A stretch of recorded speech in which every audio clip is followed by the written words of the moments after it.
we've lost a lot of the emphasis on the way in which faith is bound up in community in some of our modern expressions of liturgy and worship. Hello and welcome to Talking Theology, the podcast of Cranmer Hall, Durham. My name is Nick Moore, and in this episode we're talking with Josh Cockayne and Gideon Salter about their new book, Why We Gather: Psychology, Theology and Liturgical Practice. Josh and Gideon, it's great to welcome you on Talking Theology. Thank you, it's good to be here. Yeah, good to be here. Josh, you're the Academic Dean and Director of the Bede Centre for Church Planting Theology at Cranmer Hall. Tell us a bit about both of those roles. Yeah, thanks, Nick. So the Academic Dean at Cranmer is responsible for looking after all of our academic programmes. So I oversee our undergraduate and postgraduate programmes, including our Doctorate in Theology and Ministry, which is a joint degree with the Department of Theology and Religion in Durham.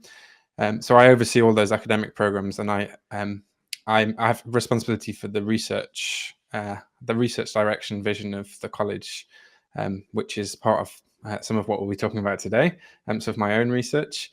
The other part of my role is to direct the Bede Centre, which is a research centre that's looking to think theologically about starting new churches. So really, the centre exists because we recognise lots of churches are engaged in church planting, thinking about church planting, but sometimes the conversation is very pragmatic, and our aim as a research centre is to try and encourage a deeper theological reflection on starting new churches.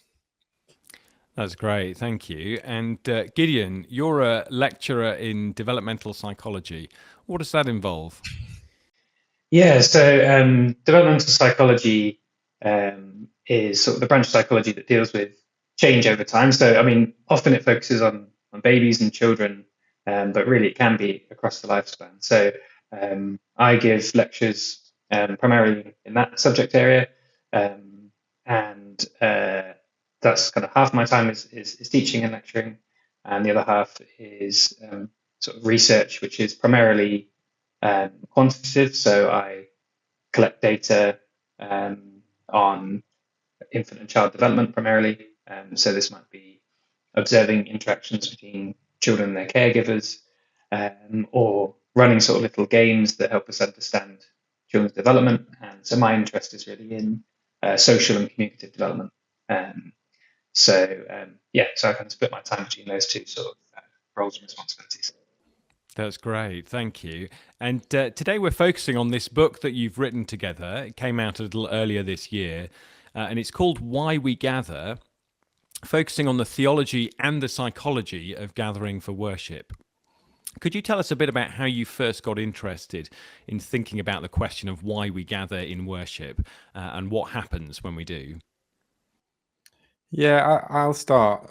So Gideon and I both used to work and study at the University of St Andrews in Scotland.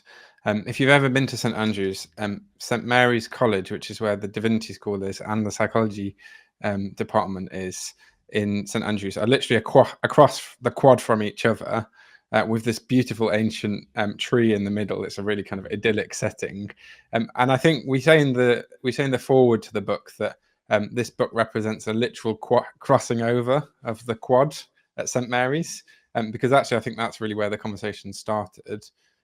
We both have had interests in something called joint attention, which I'm going to let Gideon explain because it's a psychological concept. I'd been thinking particularly about what it means to jointly attend to God in prayer, and I'd written quite a lot about that in my PhD work. And then I found Gideon, who happened to be a Christian studying his PhD in psychology on the topic of joint attention. I think we were set up on a kind of academic blind date by a mutual friend. He said we should really have some conversation together because we have this mutual interest in attention. And really the conversation evolved from there, and we discovered that we had lots of shared interests, and we ended up writing a research paper together on the role of attention in prayer. And actually we found it such a fruitful conversation that we engaged in a lot more conversation and ended up writing this book together. Yeah, I mean, as Josh said, it's kind of been that sort of friendship and kind of shared interest despite different sort of methodological backgrounds or academic backgrounds, however we want to put it.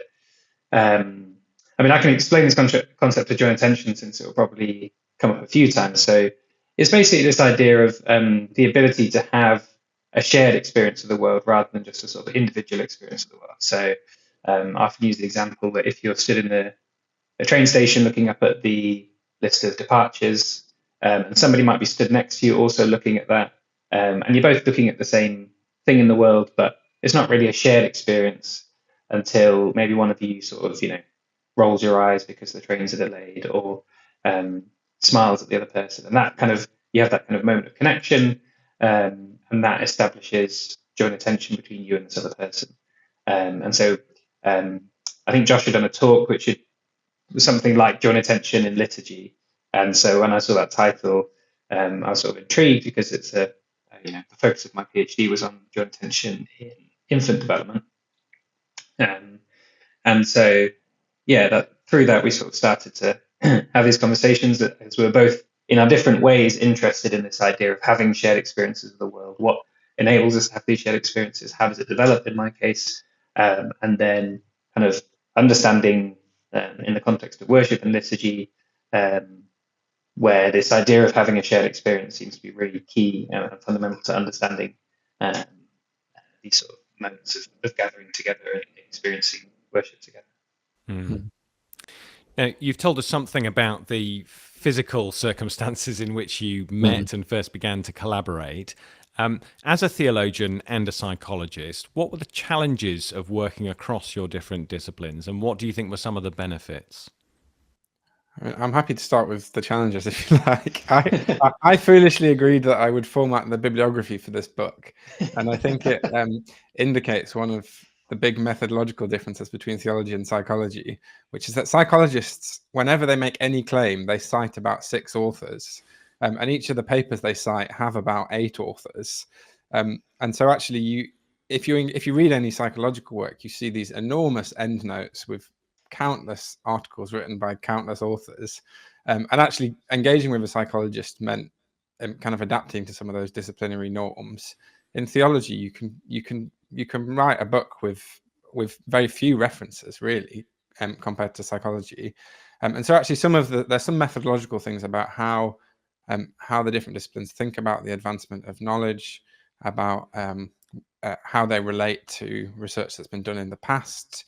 And I think actually that the way that sources are used is a good example of that. But actually, I found that really fruitful, because I think there's something for theology to learn there, which is that our understanding of God and the church is not something that we ever do as individual researchers. It's always bound up in what people have said historically, in the theological work that shaped us. And I think there's something quite nice about the way in which psychology seeks to acknowledge everything that's influenced the ideas that are present. I'm not suggesting theologians need to go and write enormous bibliographies, but I think there is something there that indicates something that I've really benefited from engaging with psychologists. Anything you'd add, Gideon, from the psychologist back to the theologian? Yeah, I think, I guess as Josh alluded to there, they're very different disciplines. Obviously, there's some ways in which they're different in terms of the content, but just in terms of the history of them, I mean, people have been thinking theologically for a very long time, and there's a very sort of rich history there. Whereas psychology, yes, people have been thinking about the mind for a very long time, but it's still really a very young discipline. It's 100 or so years old, and obviously now it's sort of exploded in popularity, which makes it very sort of different, very different disciplines to engage with, just in terms of the histories in that way. I think I'd say maybe a challenge or benefit is to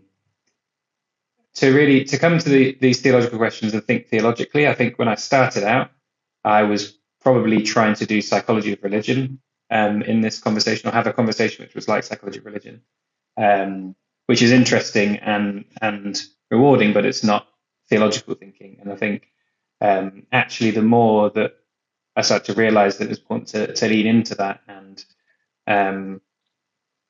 understand the systems of meaning and the theological beliefs that drive gathered worship, for example, is that you actually end up with a psychologically richer account by doing that, rather than doing something that's trying to maybe strip back some of those elements and just use psychological language. That's something you end up with something kind of thinner when you do that. Now, in your discussion of how we are formed by gathered worship, you argue that psychology can help us go beyond thinking of people as brains on sticks or as hearts on legs. Could you explain what those two phrases mean and how psychology helps us to do a better job of thinking about how liturgies actually shape us? Yeah, so these are kind of two extreme positions for thinking about who people are fundamentally. So on the one hand, you have this idea that really people are fundamentally thinking beings. So this kind of brains on sticks idea. If we really want to understand who people are, we have to look at how they think and the thoughts and beliefs that they hold. And, this, again, I say it's an extreme, but it kind of broadly represents a framework for thinking about people that is not uncommon amongst Christian circles. I mean, I don't want to go above my theological pay grade, but it's kind of like a broadly Protestant way to think, right? Like at least it's one prominent example of a Protestant way of thinking about who people fundamentally are.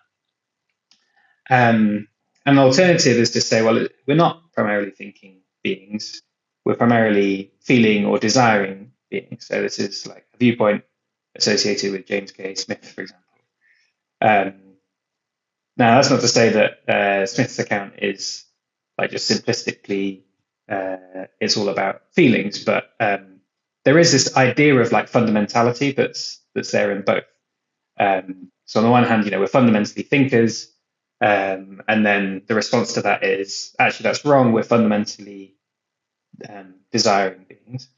And I guess the move that we tried to make is this whole project to try and make one more fundamental and maybe implicitly more important is misguided. And we approached it from a different kind of angle, which is a kind of developmental angle, which is to say, actually looking at how human persons are formed over the course of development is really helpful because it reveals that our thinking and our feeling are always intermingled. And even, there often is this kind of implicit developmental idea there that's, babies are first and foremost feeling beings, and then thinking kind of comes along later. And there is a level of truth in that, but also we sort of present an argument that even in infancy, there are aspects of cognition, that it's not pure feeling in infancy, that thinking then is a sort of later cherry on top. And I think, sort of rejecting any kind of straightforward binary between thinking and feeling, and trying to kind of pursue an idea of which one is fundamental, I think gives us a kind of richer and more what we call psychologically holistic view of persons, where we don't have to try and claim one as fundamental, but we're always trying to understand their interconnection. And really, I think that's more intuitive actually when we think, is there any experience of strong feeling and desire that's not in some way mediated through our thinking capacities? Possibly, but it's more often that there's a sort of tangling between them. And conversely, as much as we might like to think of ourselves as thinkers, there's always some underlying emotional feeling that's driving the thoughts that are arising and the beliefs that we hold. So we sort of hope that that's a kind of compelling and kind of satisfying way of actually thinking about persons. Yeah. And to take a specific example, could you talk about how the theology of the Eucharist or the Lord's Supper provides a helpful prompt or challenge to psychology? Sorry. Yeah. So I guess for that, it kind of some of these things we've already been sort of drawing out. So the richness of historical discussion of the Eucharist. I mean, again, slightly above my pay grade, but there's a long history of discussion, and it's incredibly rich and it's incredibly varied. And a lot of different people have thought about what's happening when we participate in communion. And there's a kind of problematic way of doing psychology, which is to say, that's nice, but we know that really it's about social bonding, guys. really that's what's happening. People get together and they share communion. It's to form a well-bonded community, and great, we've kind of sorted it. And actually, you end up with a diminished understanding, even if you're just interested in the psychology of communion or in providing some kind of naturalized account of it, which is not really what we're trying to do. But actually, when you engage with the theological literature, you start to see, this rich history of discussion and these different themes. So, for example, the theme of memory that's there, or the theme of gratitude that's there, and then you can then start to bring in some kind of psychological concepts and say, well, we're embodied beings who are participating in this, and so the study of our psychology might provide a kind of vocabulary for talking about our experience in communion. It gives us different ways of thinking about this kind of broad construct of memory that psychologists break down into different sorts of subcategories. So, for example, the kind of memory that is there of facts, we call semantic memory, versus episodic memory. So this idea of a memory where you experience yourself as being in a particular place and time, or kind of implicit memory, the kind of memory that you have of how to ride a bike. And so we can bring those categories in, and it can actually help us,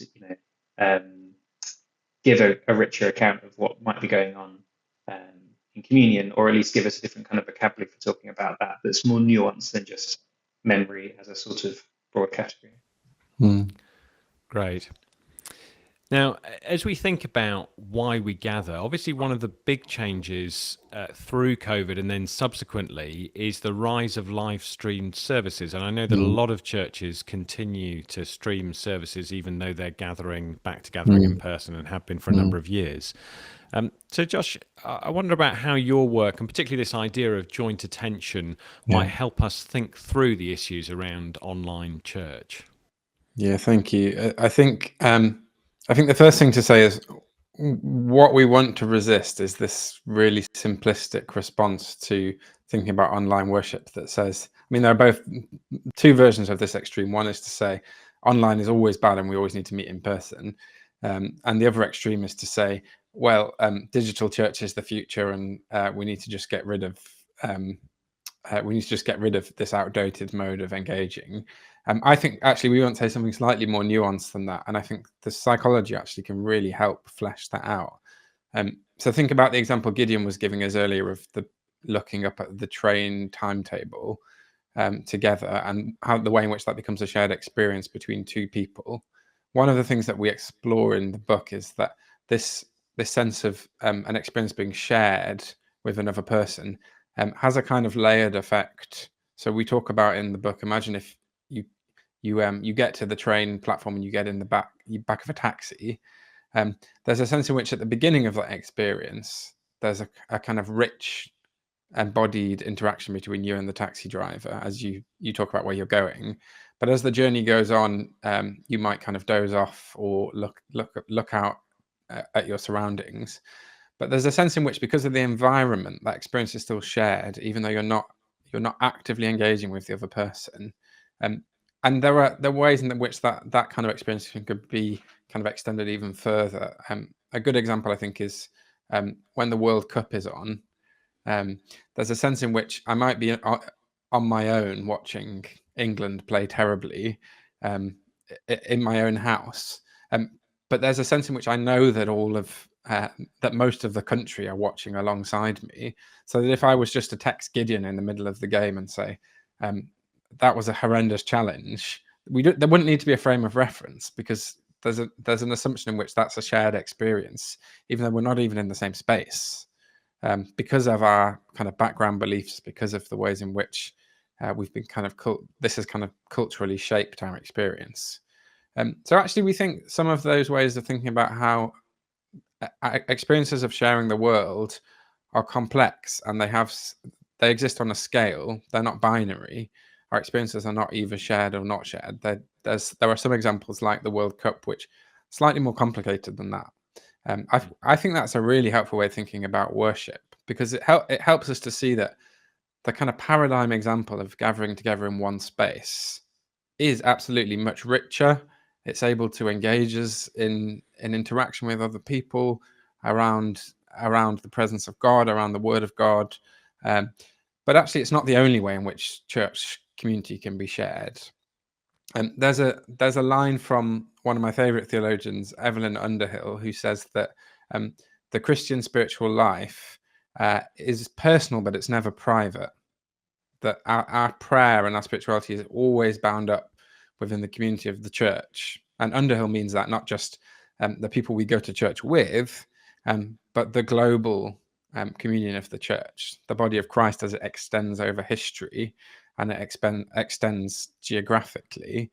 There's a sense in which our even our most private or our most personal spiritual experiences are bound up in that communal life. And so actually, I find that the psychological concepts there really help to enrich that way of understanding, but also help us to see that gathering together in person is the ideal.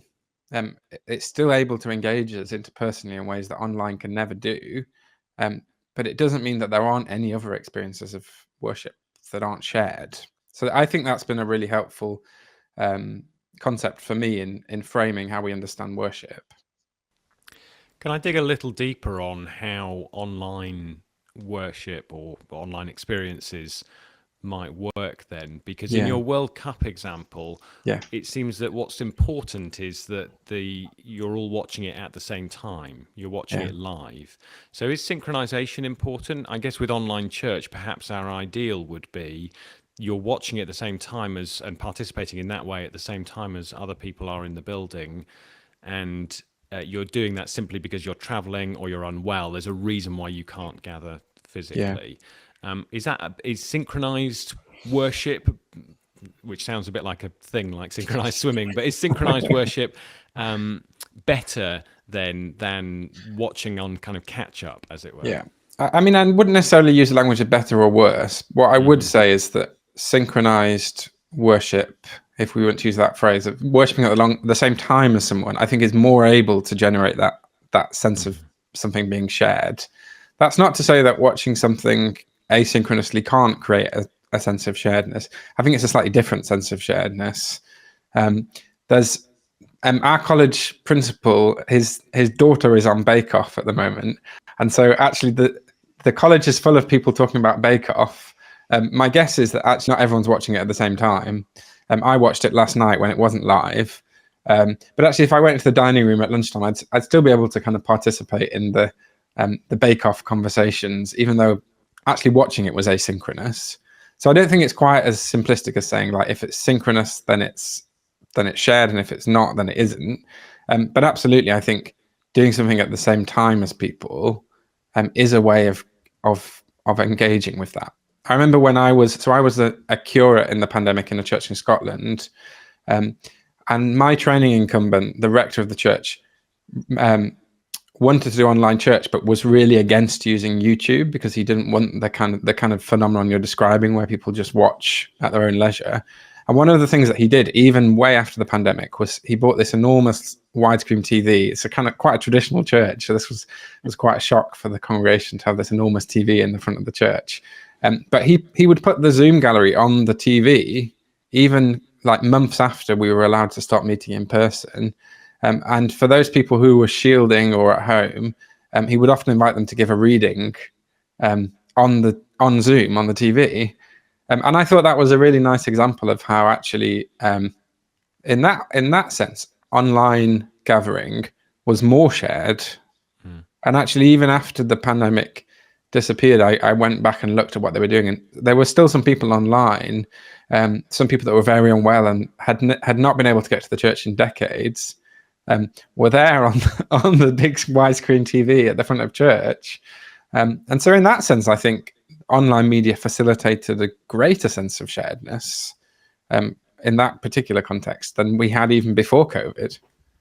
Yeah, we're not just broadcasting, are we? There's the possibility for interaction, which is a true form of participation. Your Bake Off example I like. Of course, the Bake Off, the episodes we watch are pre-filmed, so there's almost 3 times going, isn't there? There's the filming time, the real one, as it were. but then there's the participation by the people watching it, and then there's the catch up, and there's certainly joint attention to that across college at the moment. Yeah. Perhaps to throw in another example then, if you were talking with someone who said, look, I just prefer online church because it gives me anonymity, and that actually is something that I value or I need. How would you respond to that? Or how might a church leader respond to someone who says, I want the anonymity that online participation gives me? Yeah, I think the first thing to say is that it's not an example that's unique to online worship. I hear people say that about cathedral worship, for example, quite a lot, which is that I need a space to just be at the back of a service and nobody to ask what my name is. And so I think there is a sense in which it's not unique to that. I think there's a space for that kind of place in worship, and it might get onto some of the things we talk about when we talk about inclusion in worship. And particularly for some people, I've done some work elsewhere on trauma and the church's response to trauma. For some people who are survivors of trauma, actually being in a place where there's lots of interaction and shared experience and engagement is not always a safe place to be. And actually, to be able to facilitate a place for somebody to belong that can't otherwise feel safe, I think is really important. So actually the anonymous sneaking into the back of Evensong or sneaking onto YouTube, I don't think it's wholly bad. I think there's a space for it, and I think churches need to think about how worship can hold people that are not in the space to participate in the kind of fully embodied, engaged way. But I think for someone that just says, oh, I just much prefer to be on my own, listening to a sermon, listening to worship music, because it kind of fosters a deeper relationship with God, I think I would want to push back theologically. And around the kind of idea that I raised from Underhill earlier, which is that the Christian life is a deeply communal one. And I think we've lost a lot of the emphasis on the way in which faith is bound up in community in some of our modern expressions of liturgy and worship. So I would want to kind of gently push back and think about the ways in which actually community shapes and holds faith. And I think that's the risk, that's the kind of dark side. I think for both, there's both a kind of benefit, but also a cost in creating spaces for anonymity.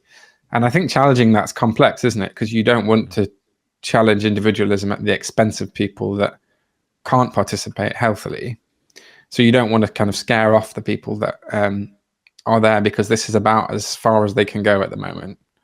But you also want to encourage those that are that there's something theologically there to be challenged, to think more deeply about. So I don't necessarily think there are easy answers there, but I think that's the tension that I would name. Now, we've started talking there about inclusion, and there is, as you say, a welcome emphasis and a growing emphasis on trying to ensure that everyone is included when we gather to worship. And that's partly born of a greater awareness of different things that can make it hard for people to access worship. But there might be an age-old question like, how do we include children within our worship? It might be around those with learning difficulties or other forms of disability and how they can engage. Gideon, I wonder, what are the traps we can fall into when we're trying to be more inclusive, and how might the idea of role asymmetry help in that? Yeah, so I think our answer to that question is that there can be this temptation to sort of go for a sort of lowest common denominator approach to inclusion. So what way can we have a service or worship that kind of is just about okay for everyone in that space?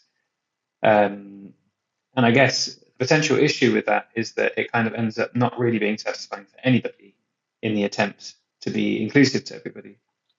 So even though it's sort of motivated from a good place, it kind of ends up being dissatisfying. And I think a lot of churches struggle with this idea of a family service or a child-friendly service, where the goal of it is to make it accessible to the children whilst also being accessible to adults. And in the end, it can just kind of be a few of the older children standing up and doing a few bits, and the children running around the young children running around really distracted because they're not in creche and with the toys like they'd like to be, and then the adults are distracted by the children running around, and nobody's really happy. I'm not going to ask anybody to say if they've been in a service like that, but like it's this is a hypothetical scenario, yeah. So, and it's tricky because that can happen even when there's really thoughtful work goes into thinking about a service that is for everyone, right? So it's, as I say, it can be from a good place. And so I think that those kind of cases is not just in the context of the children's services that happens. I think you can also get that in terms of thinking about, well, is the purpose of a service to be maximally accessible to somebody who just wanders in off the street? And so that, again, that comes from a good place. But could that kind of service potentially be lacking something for participants?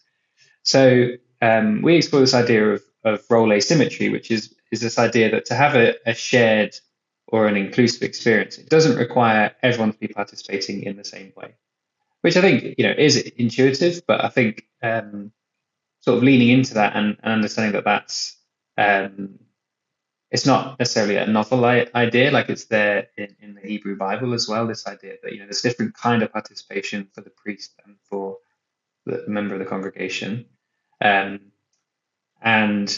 it's kind of grounded in a developmental view of how shared experiences develop. So if you think of the infant and the caregiver in an interaction, it's clearly highly asymmetric, but it can still be strongly shared. So the caregiver is providing all the scaffolding, and they're structuring the infant's environment in terms of what objects they encounter, but they're still having a shared experience despite that asymmetry in role. So I think what we don't do is say this is how you're supposed to do things. And we also acknowledge that there is a dark side to this. If you can use that as a premise for saying, these people, we can kind of minimize their involvement, and maybe we can just kind of ignore the children and say, it's just a matter of asymmetry. And when they reach a certain level of maybe cognitive understanding, then they're allowed to join in. But I think there are a range of options available to you, and what we try and do is provide a framework of saying, well, there are these different ways that you could think about what inclusion means. So maybe it's like, what part of the services do children join in with? Are they there for the whole time, or they're only at the beginning, or maybe they return for certain parts of the service?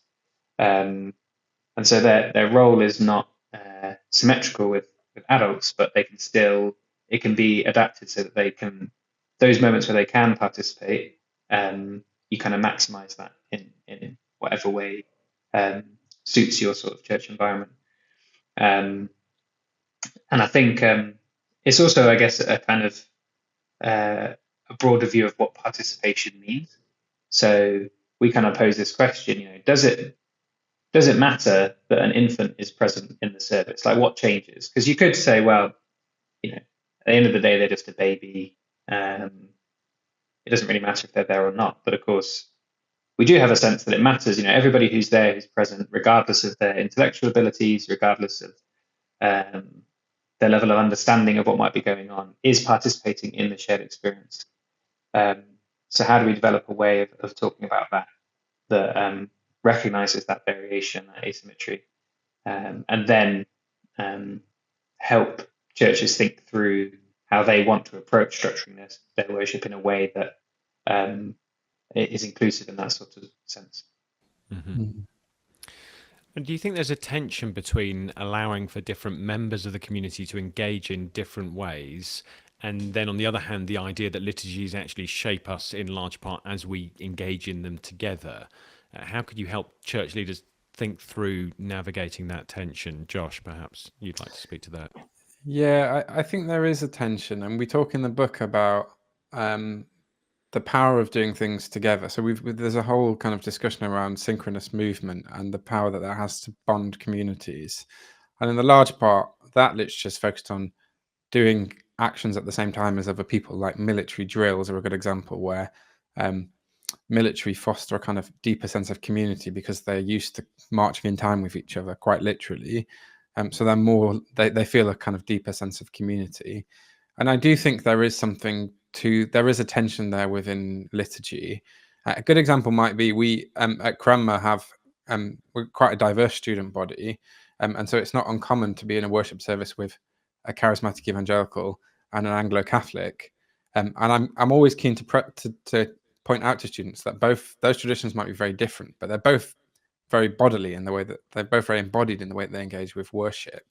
And one of the key differences, however, is that if you go to worship with an Anglo-Catholic, they all do the same thing at the same time. So they all cross themselves at the same point in the liturgy. Whereas in the charismatic worship, there's a lot of embodied engagement, but actually it's very diverse, it's very distinct. And so you can find in the same song, somebody could be kneeling on the floor, somebody could have their hands up, sky polishing, as I affectionately call it. And somebody could have their hands kind of outstretched. And all of those ways are kind of culturally appropriate ways of engaging in charismatic worship with the body. And I think there's both of them. I think there is a tension there. And I think in the book, we don't really want to land on one side or the other. Both of them shape our embodied experience of worship. It's worth acknowledging that there is something that happens when you do things synchronously with people. So maybe there's something there for the charismatic tradition to learn from the Anglo-Catholic movement. Maybe there are ways we can encourage people to use their bodies synchronously, and that would be beneficial.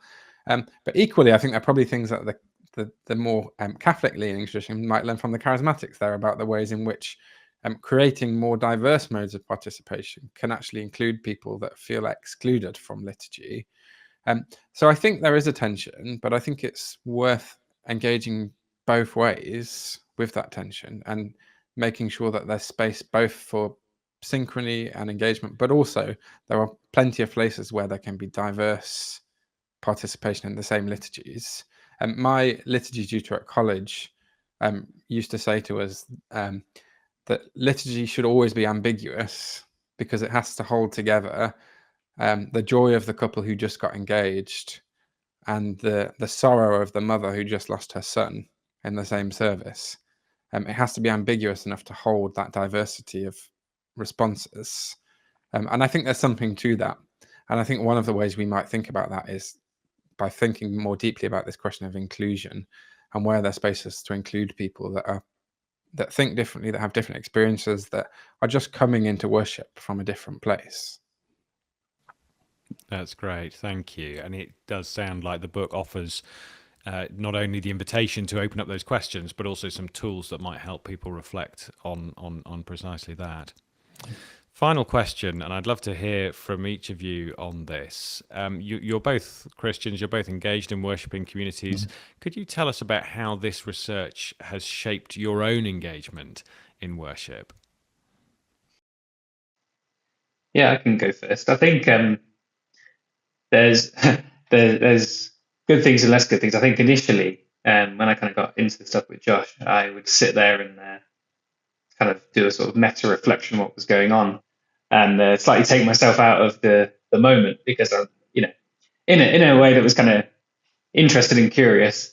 So thinking, oh, interesting. There's that person there likes to look back. They like to sit near the front and then look back at everybody and see kind of, that's a kind of way of seeing, like being able to see everybody. Whereas, and that person, is more kind of quiet and introspective maybe. And so you kind of notice all these things. So, but then I think more constructively or more positively, I think there's a few things. One is Josh mentioned this idea of nesting, and I think really being aware of how when you're participating, you're joining something that's shared in not only in this room or this space, but an awareness of others, the significance of others joining in with this, and that you're joining with something much greater than yourself. Looking back in time and looking around the world, I think having that kind of consciousness I found really valuable, not least for sort of taking the focus off myself, which I think is one of the real values of participating in these joint forms of gathering, is that that connecting with those around you kind of remind you not to focus so much on yourself, which I think is really a sort of valuable part of that experience. And then I think in terms of, we have this discussion of memory, I've talked about it in communion. My family has Jewish heritage, and we do the Passover Seder each meal. And we discuss memory in the context of the Seder there as well. And so now as I participate in that, I think I found that really rewarding to think this idea of, we're kind of joining in something that's been repeated and enacted throughout history, and that we're part of that story, and that these different forms of memory are all triggered and enabled through these rituals and through these gatherings. I think, being able to reflect on that more deeply through this collaboration, I think, has helped that feel all the more rich. Yeah, I think very practically, one thing that I've noticed that I do more in worship is that I look around a lot more. I really like to be aware of what other people are doing and how other people are engaging. And perhaps some people think I'm a bit weird when they stand next to me at church, but I find it really helpful to be aware of the other people in the space. I think probably one of the key ways that that's kind of shifted my thinking after engaging in this research is the way in which I engage in worship with my children. So I've got 3 primary school age children, and I think even when churches try really hard to include young children, I think children often find worship a hard space to be in. It's not always easy to concentrate through large periods. And I think probably one of the shifts for me has been to think about what it means for them to participate in worship. And actually, I think I had unrealistic expectations as a parent in wanting my children to engage with everything that happens. And actually, I think the shift for me is to see that actually, if my children are colouring on the floor or eating a snack whilst the music is happening, whilst we're singing songs, and they are still participating. It's not that they only participate when they sing and do what everyone else is doing. And actually, it is forming them and shaping them by being part of that community. And I think a good example of that is when we first moved to Durham, and we went to a church. So my children are used to receiving the bread when in Holy Communion. We've done that since they were baptized, really. And we came to Durham, and my daughter was given a raisin at communion. So the church we were going to gave raisins to children so that they could participate. And she had a complete meltdown because she wasn't included in the ritual. She wasn't included in that act of sharing bread together, and really struggled. And actually, I think we had to leave early because she was so distraught because she hadn't received the bread. And I was really struck by the way in which actually she might not really understand everything that's happening in this act of worship, but she knows when she's being excluded, and she knows when she's not part of something that she's used to being part of. And I think that's a really powerful example of the way in which particularly the Eucharist plays a role in gathering the community and all that participate in it. So I think that I saw that experience in new light having written this book, I think. I wish it happened before we wrote the book because we might have included it as an example. But I think it's a good example of where actually all of the community participates in worship, and they do it in very different ways. Well, Gideon and Josh, thank you so much for writing this book, and thank you for coming to talk about it and share with us. Yeah, thank you. Thanks, Nick. Yeah, it's been a pleasure. Thank you. Thank you for listening to Talking Theology, a podcast of Cranmer Hall, Durham, where we explore the best of academic theology and think creatively about how theological insights can shape Christian life, ministry and mission in today's world. If you enjoyed this episode of Talking Theology, subscribe on your favourite podcast platform. Follow us on X or Instagram at Talking Theo and share on social media. Cranmer Hall is a vibrant and diverse Christian community, forming Christ-like leaders for today's church.